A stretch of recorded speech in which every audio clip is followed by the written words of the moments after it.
Struggling with blood sugar control, even when you follow your diet plan? I'm pretty sure most people are going through that. What if the missing piece to managing your diabetes isn't just about, the food intake, but about the trillions of microbes living inside your gut? That's exactly what I'm talking about. Yeah, we are diving into the critical link between your gut microbiome and blood sugar. You need to understand this connection, you know, top and bottom. So I just want to encourage you to stay tuned until the end of the video, to the end of the show, to find out exactly what is going to be talked about here. All right, so with that being said, I want to welcome everyone to the Life and Health Show on our channel. Today we are talking about the gut microbiome and diabetes, the critical link to blood sugar control. I am pretty sure you may have heard about it, gut microbiome or beneficial bacteria with all kinds of names here and there. But today, how has that got anything to do with our health, and in particular with diabetes or blood sugar control? So that is what we are going to spend most of our time on today for our discussion. And with that being said, let's begin by understanding what it is. When we say gut microbiome, what are we actually referring to? Pardon my earpiece trying to come off here. I'm going to put it back in place. Yeah. What do we mean by saying gut microbiome? And think of it that the gut is a place where we have a bustling complex of, life. Apart from your life, there's a whole complex ecosystem living inside your digestive tract, and primarily also found in your large intestine, or what we call the colon. That is where most of our gut bacteria reside. It is made up of trillions of microorganisms. As a matter of fact, not just bacteria. They include, obviously, mostly bacteria, but we also have fungus. We have fungi. We have viruses. We have yeast. We have people getting candidiasis and all that. Yes, from yeast, and also other single cell microorganisms that are actually different from what we know bacteria to be. So it is a whole place of what I would say a complete ecosystem by itself that supports its own life. And it's strange to say that everybody has some. Everybody has that population of bacteria or virus or fungi or one-cell microorganisms that are residing in your colon as we speak, whether or not you like it, because it is what we are made up of. But each person has a unique microbiome. Everybody's is different. The kind of microorganisms that I have in my gut is completely different from the person next to me. Even the person who shares the same meal is going to have different population of microorganisms in their gut. So that is what we need to keep in mind.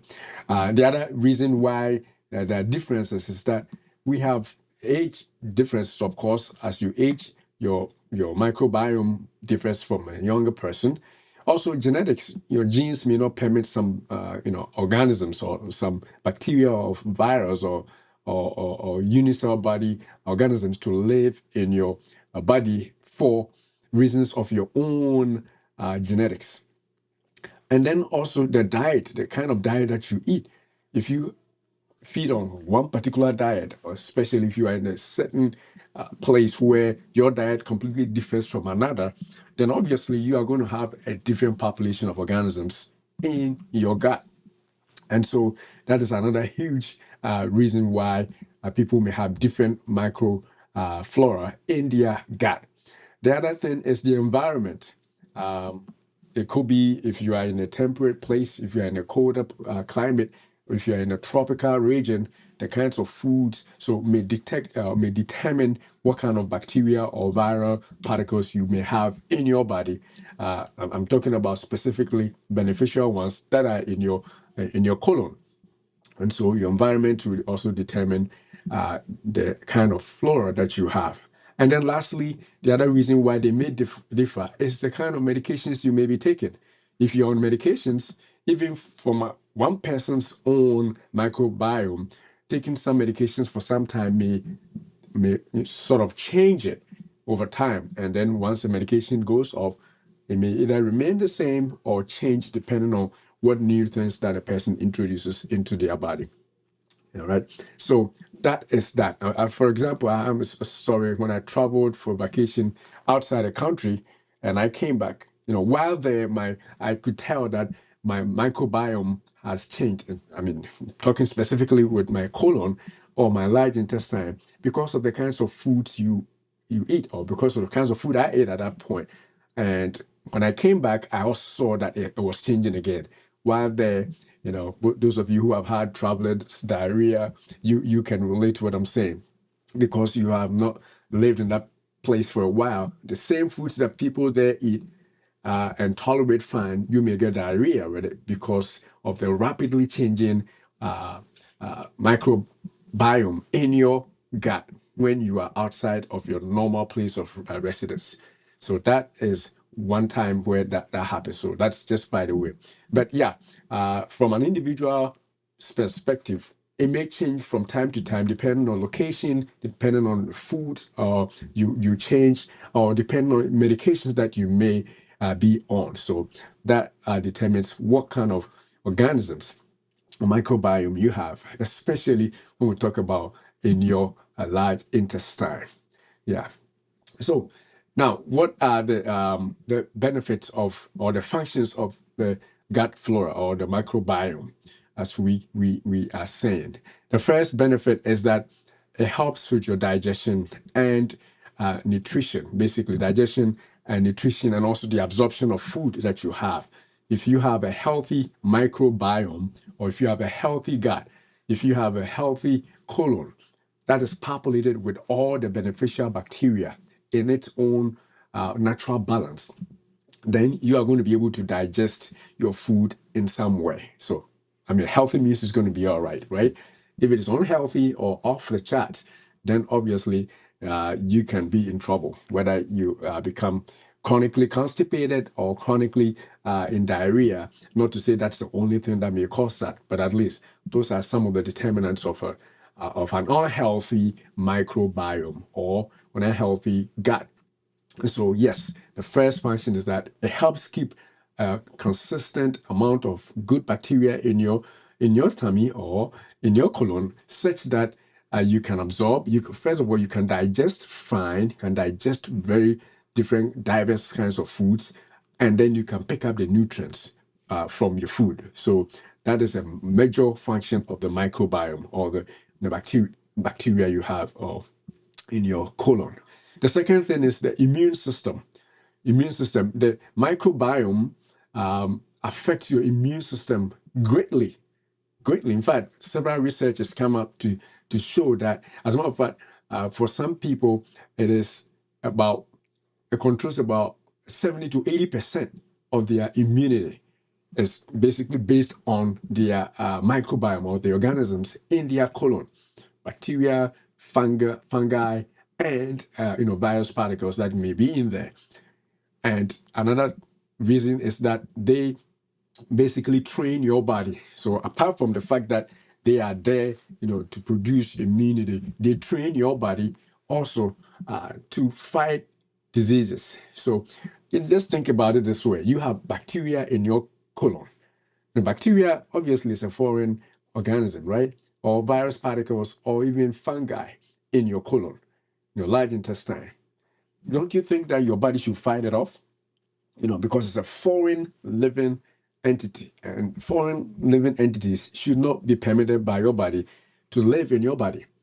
But because they are good, your body knows, and your body trains them to sort of accommodate all those. And for that reason, your immune system becomes trained on said bacteria. So if you see that bacteria, as far as in healthy amounts, your body is not going to go way high and begin to produce antibodies and all that, to fight it. So it's training in that respect. It's training your body with immune system your immune response, basically letting your body know what kinds of bacteria to fight and what kinds of fungi to fight, what kind of viruses are dangerous, and be awakened to fight them, and what not to worry about. So that's basically what I'm going by when I say it's training your immune system. So if you don't have a healthy microbiome, or if you don't have a healthy colony of bacteria and virus in your colon, in your body cannot tell which is good, which is bad. So it's a great thing, and it's well studied and known. As I said, about 70 to 80% of your immune system is located in your gut. Believe it or not, 70 to 80% is actually found in your gut. All right. And, just on top of that, if they are there as the good guys, obviously, because they are there, they are also going to be the ones that are going to fight off the foreign ones which are bad, And so that brings me to that third point, is that they protect against pathogens. Pathogens. So if you have healthy bacteria, healthy immune system, healthy, a virus, healthy unicell, organisms in your body, then they are going to be the ones that help you fight the unhealthy ones. When any pathogen is the unhealthy bacteria, unhealthy microorganisms, be them viruses or of fungi. When they come, because of the population of the healthy ones are going to be able to compete with them for food. They're going to compete with them for colony. They're going to compete with them for all the nutrients that they need to grow. And so the unhealthy ones, which are the pathogens, which may cause disease, run out of them, run out of power, and so they can survive. So it is a huge thing that we need to basically pay attention to. The healthy ones that we have in our colony, or what we call the healthy microbiome. But don't go yet. We're going to relate it to blood sugar as we move forward. So don't go anywhere. Now, the fourth function of the microbiome is synthesis of vitamins. They help the gut, they help us produce some essential vitamins that we need in our bodies. For example, vitamin K. Vitamin K is needed to clot blood, for blood clotting properties. We also talk about vitamin B. B vitamins are also vitamins that can help. One of them being biotin and folate, and even B12. All these are vitamins that your microbiome help produce in your gut. So they are not just there to compete with you or anything like that. They are there to help you produce some vitamins on top of all the other functions that I've already enumerated, right? So they are not your enemies. In fact, as we go forward, you can tell that we all need to have a healthy microbiome, if you didn't know that already. But that's a well-established fact, from studies upon studies.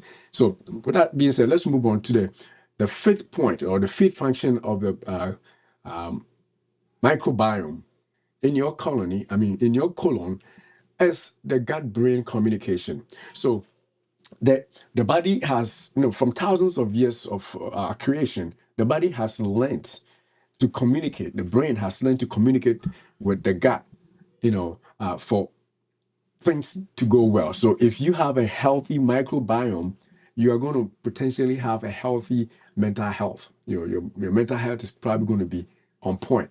So mental health can be related, for example, because if the microbiome is healthy and balanced out there in your gut, you're going to be able to produce all those neurotransmitters such as serotonin, what else, epinephrine, whatever neurotransmitter you can think about, serotonin, dopamine, all those are going to be produced in various great amounts that are needed.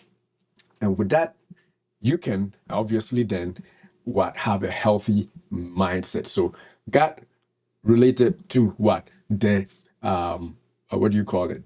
The brain. So brain and gut relation is what we are talking about right now. All right, see some there's some comments here, but we'll go to the comments later. All right, so moving on now. The next function of the microbiome, the healthy microbiome, of course, is that it helps maintain integrity of the gut barrier. So in your intestines, there's a wall. There's a wall in your intestine, or I should say, cell membrane.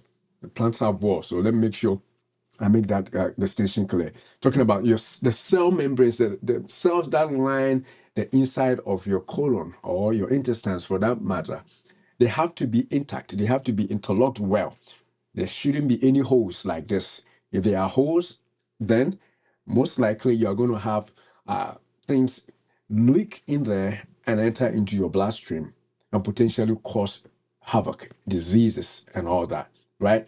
And so, one benefit of the healthy microbiome is that they keep the cells interlocked, the lining of your colon, of your intestine, packed well, so there are no holes for any chemicals, any products, any bacteria, or any virus to leak and go into your bloodstream.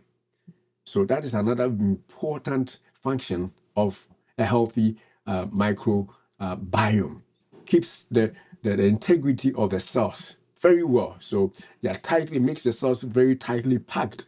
So there are no spaces, as I showed with my fingers.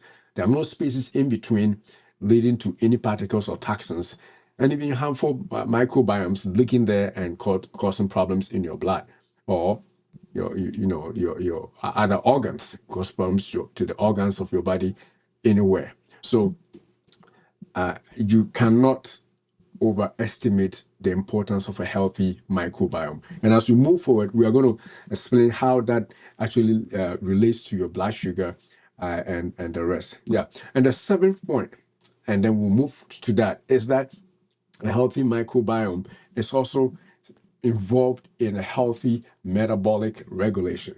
Your metabolism is definitely something that is also influenced by the microbes. I mean, that I think most people know, because people will tell you, hey, if you can digest, you have indigestion, get some probiotic. It presupposes that people have an idea that if you have good bacteria on board, you can digest better and all that. But then it doesn't end there. It doesn't end there. The microbes also influences how your body stores fat and also how it responds to insulin and also how it regulates blood sugar levels. This is huge. This is like something that we can't take for granted. This is huge. It's going to help you with fat stores, how you store fats, so that if it is off, then obviously you're going to either store more or less fat. If it is off, you are going to potentially respond to insulin in the wrong way. And that is where our title comes in: microbiome and diabetes. And also potentially determine how you regulate blood sugar at all, your blood sugar levels. It's all linked to your gut. Because imbalances in the gut microbiomes, which we call dysbiosis, are increasingly linked to metabolic conditions like obesity and type 2 diabetes. Yeah. There's studies that show that if your gut microbiomes are not balanced, if you don't have the healthy population of good bacteria and fungus in your belly, just put it like that, then obviously you're going to have problems with obesity, per what I already alluded to. Because if you are going to have insulin resistance, then you're going to be obese. You're going to probably have a protruded stomach. You're going to have a big belly. Your waist circumference is going to be big. Why? Because you have insulin resistance. You're not regulating blood sugar as well. And these are, these are all things that have been shown to happen if you don't have a healthy microbiome, or if the levels are put off. That is what is going to happen. So you consistently need to have healthy microbiome. In other words, the levels that your body needs must always be on point. You cannot just introduce one pack of bacteria which is harmful, and let that overpopulate your belly, I should say, and kill off all those good ones, there's going to be a problem, you know. And it may not just be obvious, like, one bacteria being harmful. It may not even be harmful, but if one function of that bacteria is not going to be completely, helpful to you, then because it's going to be overpopulating your body, it's going to compete more for the nutrients and the growth space for, in your body, limiting the good ones from existing. And so your body can only work just for that particular function of that bacteria that is overpopulating your belly. I hope it makes sense. In other words, you cannot just have any one bacteria just take over the entire system. It has to be in a healthy balance. And you cannot also wipe it off with antibiotics, because in that case, you're going to also lack in those other benefits that we enumerated, right? So how does the gut bacteria influence blood sugar? Let's hit on that, because that's the gist of the show. How does the gut bacteria actually influence your blood sugar levels? And with that, we'll go to the leaky gut as the first one. From dysbiosis. Dysbiosis, again, as I said, is the fact that more harmful, bacteria are there compared to the good ones. So when the good ones are less, when the good bacteria or when the good fungi, when the good, unicellular bodies in your belly are less than the harmful ones, then you are in dysbiosis or dysbiosis, however you say it. In other words, there's no good balance. The balance is off. I'm just going to use that term. The balance is off. If the balance is off, then you get leaky gut. And most people have heard about leaky gut. This is what it is. Basically, a healthy microbiome helps maintain a strong gut lining, as I alluded to. So if you are on par with the good balance, then your gut, as I said, the cells are tightly fitted. The gut lining, the cell membranes of those cells that are lining your gut, they are tightly fitted if you have a good microbiome. But if they are not, if the balance is off, then the holes begin to poke. And so toxins or poisons or particles that are from viruses or bacteria can just leak through and go into your body. So that's the leaky gut. That's the first way leaky gut happens, if your microbiome is off, right? And we know that when that happens, it leads to what we call chronic low-grade inflammation. Chronic low-grade inflammation. Basically, making sure your whole body becomes inflamed. It drives inflammation all your whole body. You will not feel like you are sick, but you are inflamed. You got inflamed gut, inflamed blood vessels, inflamed pancreas, inflamed everything, your liver, everything becomes inflamed. But because it's chronic low grade, but going on chronically, chronic means it doesn't stop. It's continuous. And the low grade means that it's quiet. Nobody really perceives that you are sick. It is low grade and it's continuous. When that goes on for a long time, not only does it affect the beta cells of your pancreas, it also affects your entire system. It makes your insulin resistant. It drives insulin resistance. And this is where the blood sugar problems happen. And if you have diabetes and your microbiome is bad, you are also continuously getting insulin resistance. So you may be treating your diabetes all right, but because your gut microbiome is off, the balance is off, you are still under chronic low-grade inflammation, which in turn is leading to insulin resistance. So yeah, you're treating insulin resistance, but you're still producing insulin resistance. Why? Because you have low-grade inflammation all the time. And that is not a good place to be. So for some people, they have done a lot to treat their diabetes, but because their gut is not healed, their diabetes is getting worse. They do everything, and yet their diabetes is getting worse. Or they may not even have diabetes yet, but they may have high, what we call hyperglycemia. Their glucose goes up, when they are not even thinking, when they are not watching, because most people don't even know that they have prediabetes, and that's another thing that brings prediabetes because of chronic low-grade inflammation due to the fact that their microbiome is off balance. They are in dysbiosis, or the good bacteria is less than the harmful bacteria. The good fungi is less than the harmful fungi. So the balance is off. The bad guys are reigning, and so you have chronic low-grade inflammation that leads directly to insulin resistance and also actually affects your pancreas from doing the best job. So it's a double loss right here. You're losing because your whole body is inflamed, and as a matter of fact, it doesn't just affect diabetes. But I'm just hitting on diabetes because that's what we put on the on the title. But if you look into it, it's also going to lead to heart disease, obesity. You may not have diabetes, but you may still have you'll be in overweight, persistent high weight. You may be chronically inflamed in other places.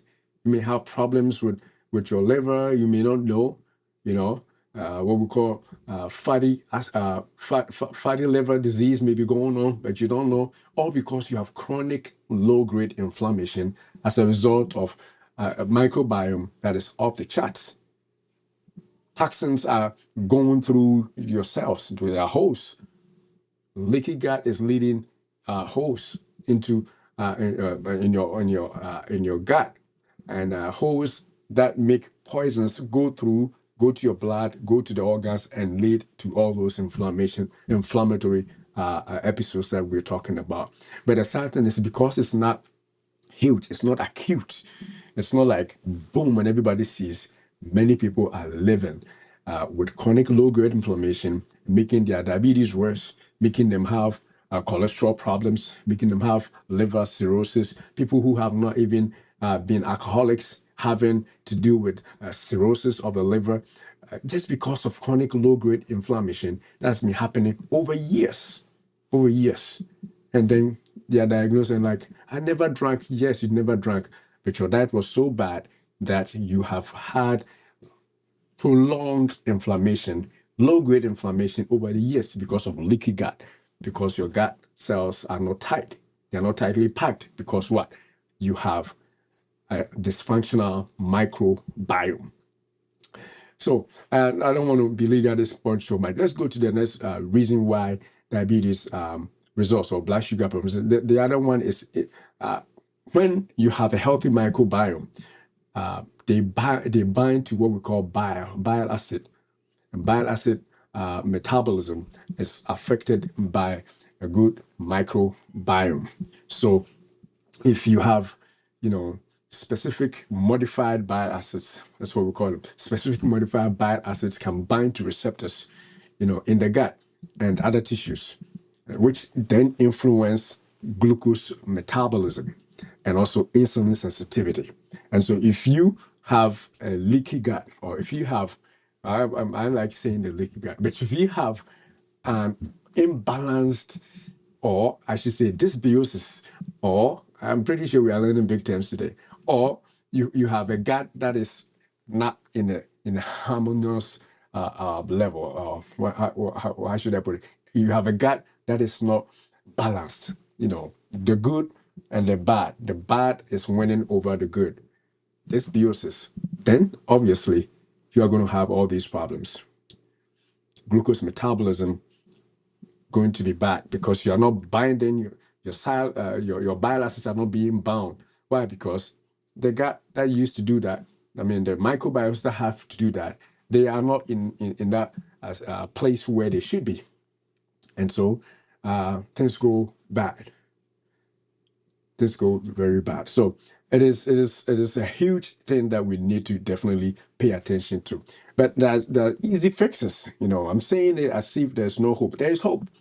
There's hope. Now let's talk about. I'm probably going to hit about three ways you can actually fix your gut if you have issues with your gut microbiome, or if you don't even know, you want to just make sure that you going forward protect yourself against any damage to your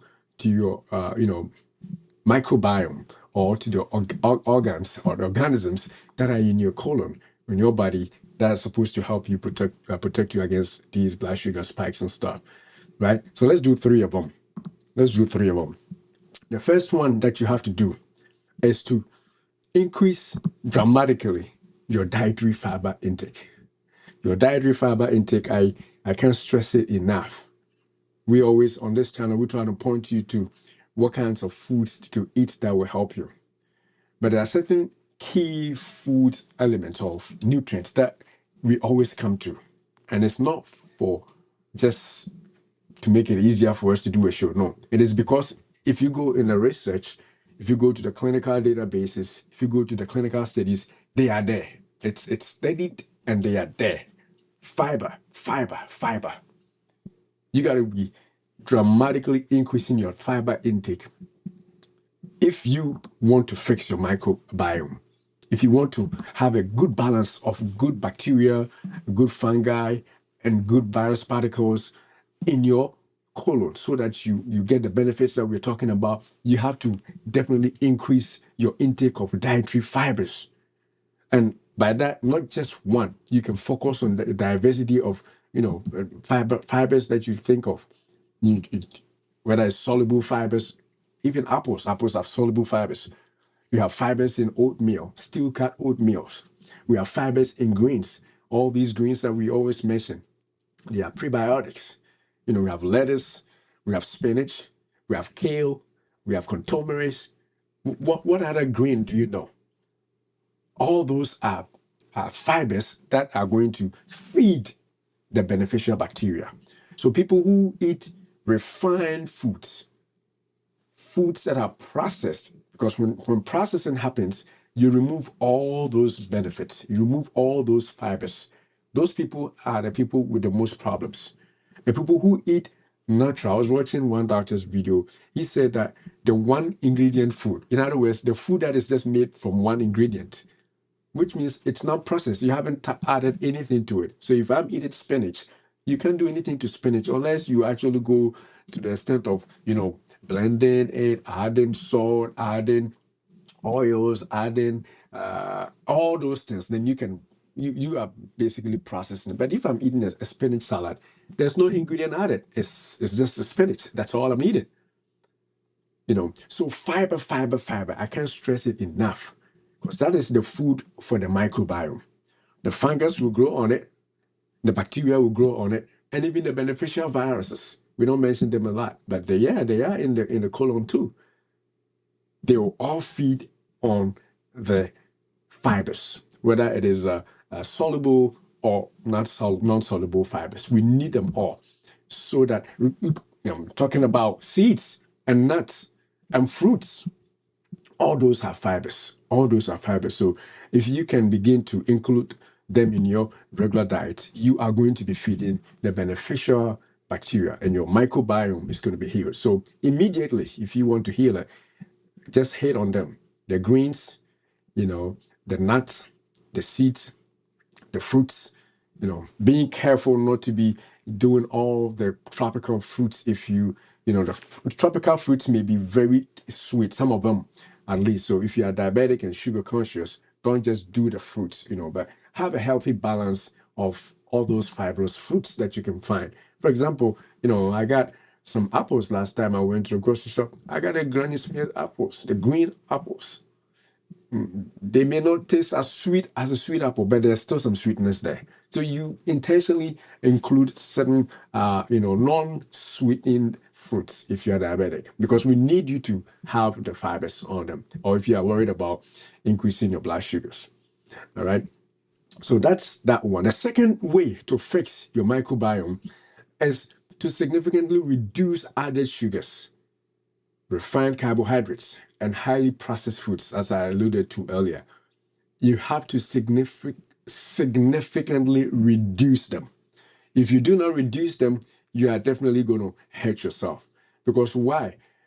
And first of all, if you are eating those refined foods, sugars and refined starches and that, it means that you're not eating your fibers. Because if you eat the fibers, you are going to have less room for those foods. So first of all, if you eat those, you are missing out on the good. Then the second thing is that not only are you missing out on the good, these foods that you eat are also harmful to the bacteria that you have, the good ones that you need to grow and to promote. They are harmful to them. And so it is not a great thing for you to be doing by increasing your intake of processed foods. It's become fashion for some communities. If you can buy canned foods, then you are rich. No, it means you are poor. People who eat from farm to table or farm to kitchen, those are the rich ones. Yeah, go to rich people's house. They don't need to be eating everything from the can. There's a chef there that is cooking for them. Granted, they may be adding certain poisons, from processing. But if you are going to be real natural and go from farm or from the field to your plate, those are the rich ones. Don't let anybody. I'm saying this because for some, poor communities that are becoming a little better in terms of socioeconomics, we begin to think that if you eat stuff that is processed, that means you can afford it. No, you are affording diseases. You are not affording health. And so let's forget about those. Let's forget about those. You drinking soda or minerals with every meal when you should be drinking water. You are doing the refined sugars, which are detrimental to your gut microbiome. They are against your health. Apart from the fact that they themselves also increase your risk for diabetes and for heart disease. Come on, man. That is huge. When you are doing those refined foods and refined drinks and all those sugary drinks, sugar added stuff, you are already increasing your risk for diabetes and for blood pressure, high blood pressure, for heart attack, and all those cardiovascular diseases, for strokes. Apart from you not increasing your gut microbiome, not making them healthy, that food is also already put you at a whole different level. And so we got to make sure that we avoid those. We got to avoid those. And the third one that I also want to say is to fix your gut microbiome, you have to incorporate regular physical activity. I mean, it sounds far-fetched. How would exercise and make your gut microbiomes increase? That's what the study says. The study says that actually, if you exercise more, you increase the diversity of your gut microbiome. In other words, you have black bacteria, white bacteria, Spanish bacteria. Come on, man. I just want to make it fun. You increase the diversity of your gut microbiome. All kinds of, of good bacteria, good virus, good fungi can coexist if you are exercising. So it's not just increasing, but because you're exercising, the diversity of your gut microbiome increases. And this has a direct, relation to your insulin sensitivity. So if you have a diverse group or all different kinds, because somebody may have good bacteria, but if for example, we know one of the good bacteria we know about is lactobacillus, right? Lactobacillus. So for example, you have a healthy amount of lactobacillus, and that's all you have. That's not good enough. You got to have lactobacillus. You have to have other kinds of bacteria, good bacteria there to coexist. And exercise is what brings the diversity. And then the diversity of the microbiomes is what also leads to insulin sensitivity. And you haven't subscribed, please hit the subscribe button and hit the thumbs up also. As a matter of fact, if you don't want to subscribe, just hit the like button because that also makes the video get shared to other people who may benefit. And you may also share it to somebody who's been struggling. And I'm telling you, we probably will have to do a series on this microbiome thing because I'm just focusing today on the sugar aspect. And even that, I've been a little, cut it short a little bit, because we have to go. But the benefits in other areas, such as, of course, I mentioned your brain, gut-brain communication, mental health, the benefits in other areas, heart disease, prevention. It's a huge stack of things that we can talk about. Probably come back to the topic again. But for today, I want you to hit a thumbs up, hit a like, wherever you're watching. Join us on YouTube at Dr. Oteng, same name, Droteng, and subscribe. And we have more videos there and let's have fun and grow healthy together. So until I see you in the next video, I'll say, beloved, I wish above all things that you prosper and be in health, just as your soul is prospering. Thanks for watching.